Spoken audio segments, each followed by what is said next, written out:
ನಮಸ್ಕಾರ, ಸಮಗ್ರ ಸುದ್ದಿಗೆ ಸ್ವಾಗತ. ನಾನು ಹೇಮಾ ಜಯರಾಮ್. ಇದೀಗ ಹೆಡ್ಲೈನ್ಸ್. ಕೊನೆಗೂ ಪ್ರವೀಣ್ ನೆಟ್ಟಾರು ಕೊಲೆಗೆ ಅಸಲಿ ಕಾರಣ ಬಹಿರಂಗ. ಎನ್ಐಎ ಸಲ್ಲಿಸಿದ ಎಫ್ಐಆರ್ನಲ್ಲಿದೆ ಸ್ಫೋಟಕ ಮಾಹಿತಿ. ಮತ್ತೆ ಮುಂದುವರೆದಿದೆ ಎನ್ಐಎ ಅಧಿಕಾರಿಗಳ ತನಿಖೆ. ಪುತ್ತೂರು ಮತ್ತು ಕಡಬ ತಾಲೂಕು ಪಂಚಾಯತ್ ಸಾಮಾನ್ಯ ಸಭೆ. ತಾಲೂಕು ವ್ಯಾಪ್ತಿಯ ಹಲವು ಸಮಸ್ಯೆಗಳ ಬಗ್ಗೆ ಸಭೆಯಲ್ಲಿ ಚರ್ಚೆ. ಧ್ವಜಾರೋಹಣದ ವೇಳೆ ಕುಸಿದು ಬಿದ್ದು ಮೃತಪಟ್ಟ ನಿವೃತ್ತ ಯೋಧ. ಕೊನೆ ಕ್ಷಣದಲ್ಲೂ ಧ್ವಜಕ್ಕೆ ಸೆಲ್ಯೂಟ್ ಹೊಡೆದು ದೇಶ ಪ್ರೇಮ ಮೆರೆದಿದ್ದ ಗಂಗಾಧರ ಗೌಡ. ಕಡಬದಲ್ಲಿ ಪಾರ್ಥಿವ ಶರೀರದ ಅಂತಿಮ ದರ್ಶನ, ಕಂಬನಿ ಮಿಡಿದ ಜನತೆ. ಪ್ರವೀಣ್ ನೆಟ್ಟಾರು ಹತ್ಯೆ ಪ್ರಕರಣದಲ್ಲಿ ಭಾಗಿಯಾದ ಪ್ರಮುಖ ಆರೋಪಿಗಳ ಬಂಧನವಾಗಿದೆ. ಹತ್ಯೆ ಪ್ರಕರಣದ ಆರೋಪಿಗಳ ಬಗ್ಗೆ ಎಡಿಜಿಪಿ ಅಲೋಕ್ ಕುಮಾರ್ ಅವರು ಸುದ್ದಿಗೋಷ್ಠಿಯನ್ನ ನಡೆಸಿ ಆರೋಪಿಗಳ ಬಂಧನದ ಬಗ್ಗೆ ಮಾಹಿತಿಯನ್ನು ಕೂಡ ನೀಡಿದ್ರು. ಆದ್ರೆ ಪ್ರವೀಣ್ ಹತ್ಯೆಗೆ ನಿಖರವಾದ ಕಾರಣ ಏನು ಅನ್ನೋದು ಮಾತ್ರ ಬಹಿರಂಗಗೊಂಡಿರಲಿಲ್ಲ. ಇದೀಗ ಪ್ರವೀಣ್ ಹತ್ಯೆಗೆ ಕಾರಣ ಏನು ಎನ್ನುವ ಸ್ಫೋಟಕ ಮಾಹಿತಿ ಬಹಿರಂಗಗೊಂಡಿದೆ. ಎನ್ಐಎ ಸಲ್ಲಿಸಿದ್ದ ಎಫ್ಐಆರ್ನಲ್ಲಿ ಈ ಆಘಾತಕಾರಿ ವಿಚಾರ ಬಹಿರಂಗಗೊಂಡಿದೆ. ಹೌದು, ಪ್ರವೀಣ್ ನೆಟ್ಟಾರು ಹತ್ಯೆಗೈದವರು ಯಾರೆಂದು ಗೊತ್ತಾದರೂ ಕೊಲೆಗೆ ಕಾರಣ ಏನು ಎನ್ನುವುದು ಬಹಿರಂಗಗೊಂಡಿರಲಿಲ್ಲ. ಪ್ರಮುಖ ಆರೋಪಿಗಳ ಬಂಧನದ ಬಗ್ಗೆ ಸುದ್ದಿಗೋಷ್ಠಿ ನಡೆಸಿದ್ದ ಎಡಿಜಿಪಿ ಅಲೋಕ್ ಕುಮಾರ್ ಅವರು ಕೂಡ ಈ ಬಗ್ಗೆ ಯಾವುದೇ ನಿಖರ ಮಾಹಿತಿ ನೀಡಿರಲಿಲ್ಲ. ಈ ನಡುವೆ ಬೆಳ್ಳಾರೆ ಪೊಲೀಸ್ ಠಾಣೆಯಿಂದ ಕೇಸ್ ಫೈಲ್ಗಳನ್ನು ಪಡೆದು ಎನ್ಐಎ ತನಿಖೆ ಕೈಗೊಂಡಿತ್ತು. ಬೆಳ್ಳಾರೆ ಠಾಣೆಯಲ್ಲಿ ದಾಖಲಾದ ಕೇಸ್ ವಿವರಗಳು ಎನ್ಐಎನ ಎಫ್ಐಆರ್ನಲ್ಲಿ ಉಲ್ಲೇಖಿಸಲಾಗಿದೆ. ಅದರ ಜೊತೆಗೆ ಹತ್ಯೆ ಹಿಂದಿನ ಉದ್ದೇಶ ಏನು ಎಂಬುದು ಉಲ್ಲೇಖಿಸಿದೆ. ಇದೀಗ ಜುಲೈ 26ರಂದು ರಾತ್ರಿ ಬೆಳ್ಳಾರಿಯಲ್ಲಿ ನಡೆದ ಬಿಜೆಪಿ ಮುಖಂಡ ಪ್ರವೀಣ್ ನೆಟ್ಟಾರು ಹತ್ಯೆಗೆ ಅಸಲಿ ಕಾರಣ ಏನು ಎನ್ನುವುದು ಬಹಿರಂಗಗೊಂಡಿದೆ. ಪೊಲೀಸರ ತನಿಖೆಯ ಬಳಿಕ ಎನ್ಐಎ ಅಧಿಕಾರಿಗಳ ತನಿಖೆ ವೇಳೆ ಹಲವು ವಿಚಾರಗಳು ಬೆಳಕಿಗೆ ಬಂದಿದೆ. ಅಂದಹಾಗೆ ಪ್ರವೀಣ್ ನೆಟ್ಟಾರು ಕೊಲೆಗೆ ಆರೋಪಿಗಳು ಸ್ಕೆಚ್ ಹಾಕಿದ್ದು ಸ್ಥಳೀಯ ಜನರಲ್ಲಿ ಭಯ ಹುಟ್ಟಿಸುವ ಉದ್ದೇಶದಿಂದ ಎನ್ನುವ ಸ್ಫೋಟಕ ಮಾಹಿತಿ ಎನ್ಐಎ ತನಿಖೆಯಲ್ಲಿ ಬಹಿರಂಗಗೊಂಡಿದೆ. ಸ್ಥಳೀಯ ಜನರಲ್ಲಿ ಭಯ ಹುಟ್ಟಿಸಲು ಪ್ರವೀಣ್ ನೆಟ್ಟಾರು ಹತ್ಯೆ ನಡೆದಿದೆ. ಆ ಉದ್ದೇಶದಿಂದಲೇ ಪ್ರವೀಣ್ ನೆಟ್ಟಾರು ಕೊಲೆಗೆ ಆರೋಪಿಗಳು ಸಂಚು ರೂಪಿಸಿದ್ದರು ಎಂಬ ಸ್ಫೋಟಕ ಮಾಹಿತಿಯು ಲಭ್ಯವಾಗಿದೆ. ಪ್ರವೀಣ್ ನೆಟ್ಟಾರು ಕೊಲೆ ಸಂಬಂಧ ಎನ್ಐಎ ಎಫ್ಐಆರ್ ದಾಖಲಿಸಿದೆ. 4 ಆರೋಪಿಗಳ ವಿರುದ್ಧ ಎಫ್ಐಆರ್ ದಾಖಲಿಸಿದ್ದು ಜಾಕೀರ್, ಮೊಹಮ್ಮದ್ ಶಫೀಕ್, ಶೇಖ್ ಸದ್ದಾಂ ಮತ್ತು ಅಬ್ದುಲ್ ಹ್ಯಾರಿಸ್ ಮೇಲೆ ಎಫ್ಐಆರ್ ದಾಖಲಿಸಲಾಗಿದೆ. ಐಪಿಸಿ 120B 302 34 ಹಾಗೂ ಯುಎಪಿಎ ಕಲಂ 16 ಮತ್ತು 18 ಅಡಿ ಎಫ್ಐಆರ್ ದಾಖಲಾಗಿದೆ. ಈ ನಡುವೆ ಎನ್ಐಎ ಅಧಿಕಾರಿಗಳ ತನಿಖೆ ಮತ್ತೆ ಮುಂದುವರೆದಿದೆ. ಮುಂದೆ ಯಾವ ಸ್ಫೋಟಕ ವಿಚಾರ ಬಹಿರಂಗಗೊಳ್ಳಲಿದೆ ಎನ್ನುವುದು ಕಾದು ನೋಡಬೇಕಾಗಿದೆ. ಪುತ್ತೂರು ತಾಲೂಕು ಪಂಚಾಯತ್ ಮತ್ತು ಕಡಬ ತಾಲೂಕು ಪಂಚಾಯತ್ನ ಸಾಮಾನ್ಯ ಸಭೆಯು ಆಗಸ್ಟ್ 16ರಂದು ತಾಲೂಕು ಪಂಚಾಯತ್ ಕಾರ್ಯನಿರ್ವಾಹಕ ಅಧಿಕಾರಿ ನವೀನ್ ಕುಮಾರ್ ಭಂಡಾರಿ ಅಧ್ಯಕ್ಷತೆಯಲ್ಲಿ ತಾಲೂಕು ಪಂಚಾಯತ್ ಮಿನಿ ಸಭಾಂಗಣದಲ್ಲಿ ನಡೆಯಿತು. ಸಭೆಯಲ್ಲಿ ಹಲವು ವಿಚಾರಗಳ ಬಗ್ಗೆ ಚರ್ಚೆ ನಡೆಯಿತು. ಸಭೆಯ ಒಟ್ಟು ಚಿತ್ರಣ ಇಲ್ಲಿದೆ. ಸಭೆಯಲ್ಲಿ ರಾಷ್ಟ್ರೀಯ ಆರೋಗ್ಯ ಅಭಿಯಾನ, ಜಿಲ್ಲಾ ಆರೋಗ್ಯ ಮತ್ತು ಕುಟುಂಬ ಕಲ್ಯಾಣ ಇಲಾಖೆ, ಆರೋಗ್ಯ ಮತ್ತು ಕುಟುಂಬ ಕಲ್ಯಾಣ ಇಲಾಖೆ, ಇಂಜಿನಿಯರಿಂಗ್ ಘಟಕ, ತಾಲೂಕು ಆರೋಗ್ಯ ಕೇಂದ್ರ ಪುತ್ತೂರು ಹಾಗೂ ನಗರಸಭೆ ಇವುಗಳ ಸಂಯುಕ್ತ ಆಶ್ರಯದಲ್ಲಿ 5 ವರ್ಷಗಳ ಹಿಂದೆ ನೆಲ್ಲಿಕಟ್ಟೆಯಲ್ಲಿ ಶಾಲಾ ಕಟ್ಟಡದಲ್ಲಿ ಆರೋಗ್ಯ ಸೇವೆ ನೀಡುತ್ತಿದ್ದ ನಗರ ಪ್ರಾಥಮಿಕ ಆರೋಗ್ಯ ಕೇಂದ್ರಕ್ಕೆ ಸ್ವಂತ ಕಟ್ಟಡವಂತೂ ಇಲ್ಲ.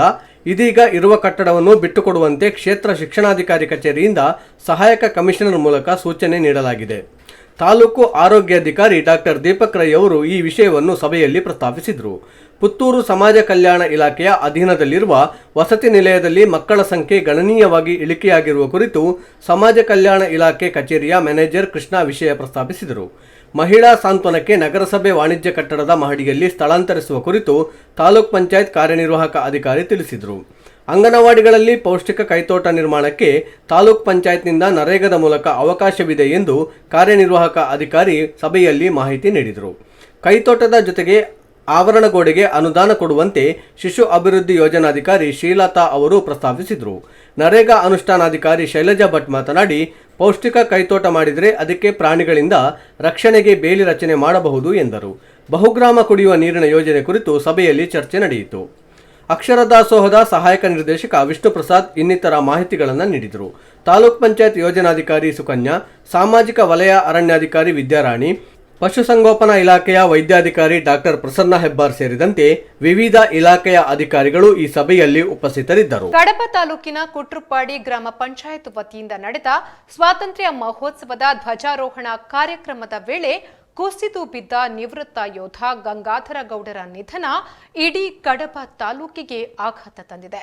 ಸ್ವಾತಂತ್ರ್ಯದ ಅಮೃತ ಮಹೋತ್ಸವದ ಕಾರ್ಯಕ್ರಮ ಆಯೋಜನೆಗೆ 2-3 ದಿನಗಳ ಕಾಲ ಶ್ರಮಿಸಿ ಕುಸಿದು ಬೀಳುವ ಕೊನೆಯ ಕ್ಷಣದಲ್ಲೂ ಧ್ವಜಕ್ಕೆ ಸೆಲ್ಯೂಟ್ ಹೊಡೆದು ದೇಶ ಪ್ರೇಮ ಮೆರೆದಿದ್ದ ಗಂಗಾಧರ ಗೌಡರ ಅಕಾಲಿಕ ಮರಣಕ್ಕೆ ಜನತೆ ಕಂಬನಿ ಮಿಡಿದಿದ್ದಾರೆ. ಕಡಬ ತಾಲೂಕಿನ ಕುಟ್ರುಪಾಡಿ ಗ್ರಾಮ ಪಂಚಾಯತ್ ವತಿಯಿಂದ ನಡೆದ ಸ್ವಾತಂತ್ರ್ಯದ ಅಮೃತ ಮಹೋತ್ಸವದ ಧ್ವಜಾರೋಹಣದ ಸಂದರ್ಭ ಕುಸಿದು ಬಿದ್ದು ಮೃತಪಟ್ಟ ನಿವೃತ್ತ ಯೋಧ ಗಂಗಾಧರ ಗೌಡರ ಸಾವಿಗೆ ಕಡಬದ ಜನತೆ ಕಂಬನಿ ಮಿಡಿದಿದ್ದಾರೆ. ಸೇನೆಯಲ್ಲಿ ಸೇವೆ ಸಲ್ಲಿಸಿ ಭಾರತಾಂಬೆಯ ಸೇವೆಗೈದು ಸ್ವಾತಂತ್ರ್ಯದ ಅಮೃತ ಮಹೋತ್ಸವದ ಸಂದರ್ಭದಲ್ಲೇ ಇಹಲೋಕ ತ್ಯಜಿಸಿದ ಗಂಗಾಧರ ಗೌಡರ ಸಾವು ಜನತೆಗೆ ಆಘಾತ ತಂದಿದೆ. ನಿವೃತ್ತ ಯೋಧರ ಪಾರ್ಥಿವ ಶರೀರದ ಅಂತಿಮ ದರ್ಶನದ ವೇಳೆ ನೆರೆದ ಸಾರ್ವಜನಿಕರು ಕಣ್ಣೀರು ಸುರಿಸಿದ್ದಾರೆ. ಸೌಮ್ಯ ಸ್ವಭಾವದ ಗಂಗಾಧರ ಗೌಡರ ಸಾವು ಗ್ರಾಮದ ಜನತೆಯ ನೋವಿಗೆ ಕಾರಣವಾಗಿದೆ. ಆಗಸ್ಟ್ 15ರಂದು ಕುಟ್ರುಪಾಡಿ ಗ್ರಾಮ ಪಂಚಾಯತ್ ವತಿಯಿಂದ ಹಳೆ ಸ್ಟೇಷನ್ನ ಅಮೃತ ಸರೋವರದ ಬಳಿ ಸ್ವಾತಂತ್ರ್ಯೋತ್ಸವದ ಅಮೃತ ಮಹೋತ್ಸವದ ಹಿನ್ನೆಲೆಯಲ್ಲಿ ಧ್ವಜಾರೋಹಣವನ್ನ ಹಮ್ಮಿಕೊಳ್ಳಲಾಗಿತ್ತು. ಈ ಸಂದರ್ಭದಲ್ಲಿ ಹೊಸಮಠ ಸಿಎ ಬ್ಯಾಂಕಿನ ಮಾಜಿ ಅಧ್ಯಕ್ಷ ಎನ್ ಕರುಣಾಕರ ಗೊಗಟೆಯವರು ಧ್ವಜಾರೋಹಣ ಮಾಡಲು ಸಿದ್ಧತೆ ಮಾಡ್ತಾ ಇದ್ದಾಗ ನಿವೃತ್ತ ಸೈನಿಕ ಗಂಗಾಧರ ಗೌಡರು ಧ್ವಜ ವಂದನೆಯ ಬಗ್ಗೆ ಮಾಹಿತಿ ನೀಡ್ತಾ ಇದ್ರು. ಇನ್ನೇನು ಧ್ವಜಾರೋಹಣ ನಡೆಸಲೆಂದು ಕಂಬಕ್ಕೆ ಕಟ್ಟಿದ್ದ ಹಗ್ಗವನ್ನ ಬಿಚ್ಚುತ್ತಿದ್ದಂತೆ ಗಂಗಾಧರ ಗೌಡರು ಕುಸಿದು ಬಿದ್ದು ಅಸ್ವಸ್ಥಗೊಂಡಿದ್ರು. ಕೂಡಲೇ ಅಲ್ಲಿದ್ದವರು ಅವರನ್ನ ಕಡಬ ಆಸ್ಪತ್ರೆಗೆ ಕೊಂಡೊಯ್ದಿದ್ದು ಬಳಿಕ ಪುತ್ತೂರು ಆಸ್ಪತ್ರೆಗೆ ಕೊಂಡೊಯ್ಯುವ ಪ್ರಯತ್ನ ಮಾಡಲಾಯಿತು. ಆದರೆ ದಾರಿ ಮಧ್ಯದಲ್ಲೇ ಗಂಗಾಧರ ಗೌಡರು ಕೊನೆಯುಸಿರೆಳೆದಿದ್ದಾರೆ. ನಿವೃತ್ತ ಯೋಧ ಸ್ವಾತಂತ್ರ್ಯದ ಅಮೃತ ಮಹೋತ್ಸವಕ್ಕೆ ಸಂಬಂಧಿಸಿ ಕಳೆದ 2 ದಿನಗಳಿಂದ ಉತ್ಸಾಹದಿಂದ ಪೂರ್ವಭಾವಿ ಕೆಲಸಗಳಲ್ಲಿ ತೊಡಗಿಸಿಕೊಂಡಿದ್ರು ಎನ್ನಲಾಗಿದೆ. ಕುಸಿದು ಬೀಳುವ 1 ನಿಮಿಷ ಮುನ್ನ ರಾಷ್ಟ್ರಧ್ವಜಕ್ಕೆ ಸೆಲ್ಯೂಟ್ ಹೊಡೆದು ರಾಷ್ಟ್ರಧ್ವಜದ ಮುಂದೆಯೇ ಕುಸಿದು ಬಿದ್ದು ಮೃತಪಟ್ಟ ಗಂಗಾಧರ ಗೌಡರ ಸಾವು ಜನತೆಗೆ ಆಘಾತ ತಂದಿದೆ. ಮೃತ ಯೋಧರ ಪಾರ್ಥಿವ ಶರೀರವನ್ನ ಸಂಜೆ ವೇಳೆಗೆ ಪುತ್ತೂರು ಆಸ್ಪತ್ರೆಯಿಂದ ಕಡಬಕ್ಕೆ ತರಲಾಯಿತು. ಕಡಬ ಎಪಿಎಂಸಿ ಪ್ರಾಂಗಣದ ಬಳಿ ಮೃತದೇಹವನ್ನ ಅಂತಿಮ ದರ್ಶನಕ್ಕೆ ಇಡಲಾಯಿತು. ಸೌಮ್ಯ ಸ್ವಭಾವದ ಗಂಗಾಧರ ಗೌಡರ ಸಾವಿಗೆ ಜನತೆ ಕಂಬನಿ ಮಿಡಿದ್ರು. ಬಳಿಕ ಅವರ ಪಾರ್ಥಿವ ಶರೀರವನ್ನ ಕಡಬದಿಂದ ಮೆರವಣಿಗೆಯ ಮೂಲಕ ಮೃತರ ಮನೆಗೆ ಕೊಂಡೊಯ್ಯಲಾಯಿತು. ಈ ವೇಳೆ ಮನೆಯ ಕುಟುಂಬ ಸದಸ್ಯರ ಆಕ್ರಂದನ ಮುಗಿಲು ಮುಟ್ಟಿತ್ತು. ನಿವೃತ್ತ ಸೈನಿಕರಿಂದ ಸೇನೆಯ ಶಿಷ್ಟಾಚಾರದಂತೆ ಗೌರವ ಸಲ್ಲಿಸಲಾಯಿತು. ಹಲವಾರು ಗಣ್ಯರು ಗ್ರಾಮಸ್ಥರು ಆಗಮಿಸಿ ಅಂತಿಮ ದರ್ಶನ ಪಡೆದು ಮೃತಪಟ್ಟ ಮಾಜಿ ಯೋಧನಿಗೆ ನಮನ ಸಲ್ಲಿಸಿದ್ರು. ಇದೀಗ ಒಂದು ವಿರಾಮದ ಬಳಿಕ ಸಮಗ್ರ ಸುದ್ದಿ ಮತ್ತೆ ಮುಂದುವರಿಯುವುದು.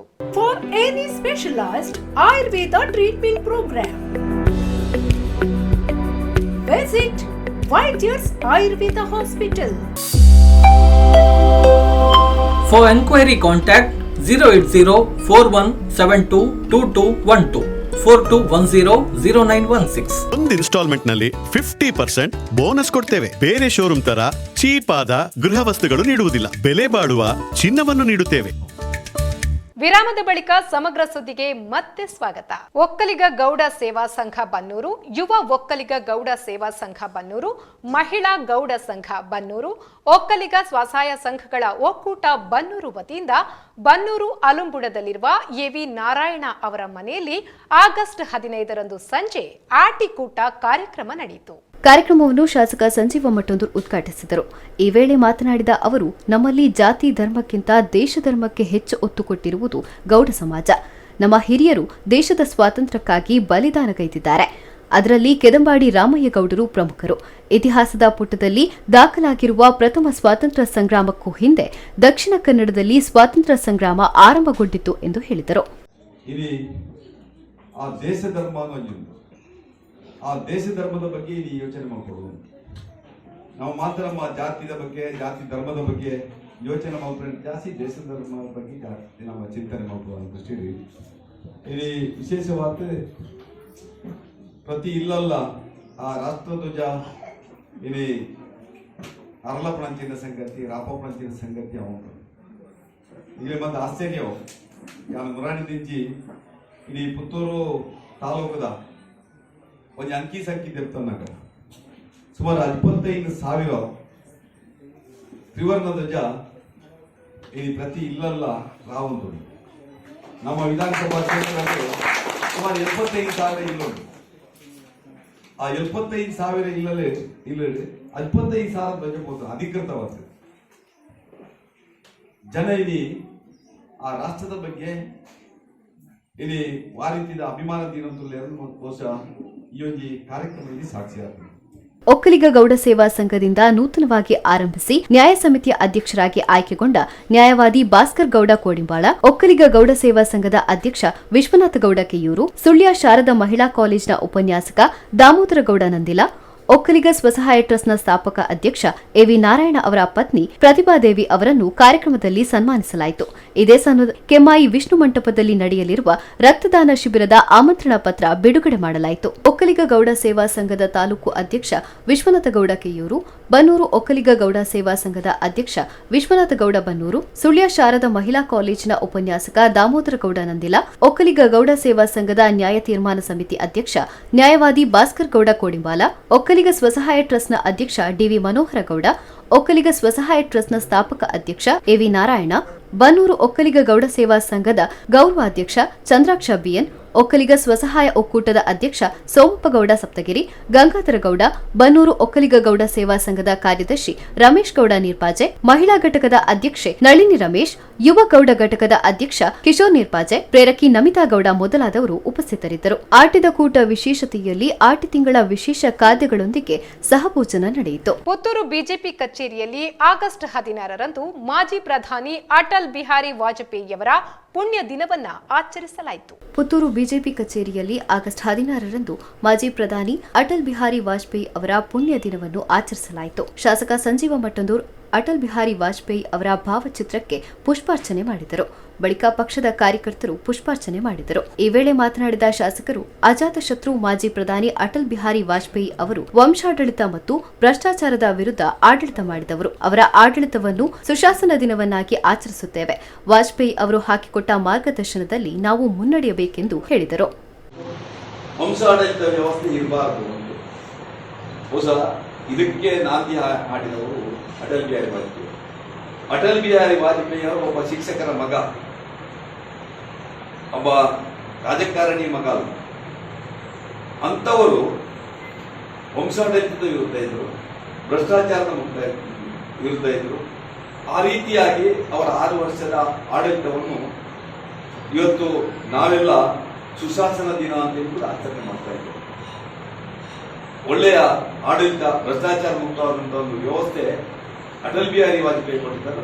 ಅದಕ್ಕೆ ಬೇಕಾಗಿ ಅದನ್ನು ಸ್ಮರಣೆ ಮಾಡುವಂತ ಕೆಲಸವನ್ನು ಮಾಡ್ತಾರೆ. ಬಿಜೆಪಿ ನಗರ ಮಂಡಳದ ಅಧ್ಯಕ್ಷ ಪಿಜಿ ಜಗನ್ನಿವಾಸ್ ರಾವ್, ಗ್ರಾಮಾಂತರ ಮಂಡಳದ ಅಧ್ಯಕ್ಷ ಸಾಜಾ ರಾಧಾಕೃಷ್ಣ ಆಳ್ವ, ಜಿಲ್ಲಾ ಬಿಜೆಪಿ ಉಪಾಧ್ಯಕ್ಷ ಬೋಡಿಯಾ ರಾಧಾಕೃಷ್ಣ ರೈ, ನಗರಸಭೆ ಅಧ್ಯಕ್ಷ ಕೆ ಜೀವನ್ ದಜ್ಜೈನ್, ಪ್ರಧಾನ ಕಾರ್ಯದರ್ಶಿಗಳಾದ ಪುರುಷೋತ್ತಮ ಮುಂಗ್ಲಿಮನೆ, ನಿತೇಶ್ ಶಾಂತಿವನ, ಯುವರಾಜ್, ಜಯಶ್ರೀ ಎಸ್ ಶೆಟ್ಟಿ, ನಗರಸಭೆ ಉಪಾಧ್ಯಕ್ಷೆ ವಿದ್ಯಾಗೌರಿ, ಮಂಡಳದ ಕಾರ್ಯದರ್ಶಿ ಹರಿಪ್ರಸಾದ್ ಯಾದವ್, ಪಿಎಲ್ಡಿ ಬ್ಯಾಂಕ್ ಅಧ್ಯಕ್ಷ ಭಾಸ್ಕರ್ ಗೌಡ ಇಸ್ಲಾಂಪಾಡಿ ಸಹಿತ ಹಲವಾರು ಮಂದಿ ಉಪಸ್ಥಿತರಿದ್ದರು. ಇದೀಗ ಮತ್ತೊಮ್ಮೆ ಹೆಡ್ಲೈನ್ಸ್. ಕೊನೆಗೂ ಪ್ರವೀಣ್ ನೆಟ್ಟಾರು ಕೊಲೆಗೆ ಅಸಲಿ ಕಾರಣ ಬಹಿರಂಗ. ಎನ್ಐಎ ಸಲ್ಲಿಸಿದ ಎಫ್ಐಆರ್ನಲ್ಲಿದೆ ಸ್ಫೋಟಕ ಮಾಹಿತಿ. ಮತ್ತೆ ಮುಂದುವರೆದಿದೆ ಎನ್ಐಎ ಅಧಿಕಾರಿಗಳ ತನಿಖೆ. ಪುತ್ತೂರು ಮತ್ತು ಕಡಬ ತಾಲೂಕು ಪಂಚಾಯತ್ ಸಾಮಾನ್ಯ ಸಭೆ. ತಾಲೂಕು ವ್ಯಾಪ್ತಿಯ ಹಲವು ಸಮಸ್ಯೆಗಳ ಬಗ್ಗೆ ಸಭೆಯಲ್ಲಿ ಚರ್ಚೆ. ಧ್ವಜಾರೋಹಣದ ವೇಳೆ ಕುಸಿದು ಬಿದ್ದು ಮೃತಪಟ್ಟ ನಿವೃತ್ತ ಯೋಧ. ಕೊನೆ ಕ್ಷಣದಲ್ಲೂ ಧ್ವಜಕ್ಕೆ ಸೆಲ್ಯೂಟ್ ಹೊಡೆದು ದೇಶ ಪ್ರೇಮ ಮೆರೆದಿದ್ದ ಗಂಗಾಧರ ಗೌಡ. ಕಡಬದಲ್ಲಿ ಪಾರ್ಥಿವ ಶರೀರದ ಅಂತಿಮ ದರ್ಶನ, ಕಂಬನಿ ಮಿಡಿದ ಜನತೆ. ಇವಿಷ್ಟು ಈ ಹೊತ್ತಿನ ಸುದ್ದಿ. ನಿರಂತರ ಸುದ್ದಿ ಹಾಗೂ ಮನೋರಂಜನೆಗಾಗಿ ನೋಡ್ತಾ ಇರಿ ಸುದ್ದಿ ಚಾನೆಲ್ ಪುತ್ತೂರು. ಸುದ್ದಿ ಚಾನೆಲ್ ಕ್ಷಣ ಕ್ಷಣದ ಸುದ್ದಿಗಾಗಿ.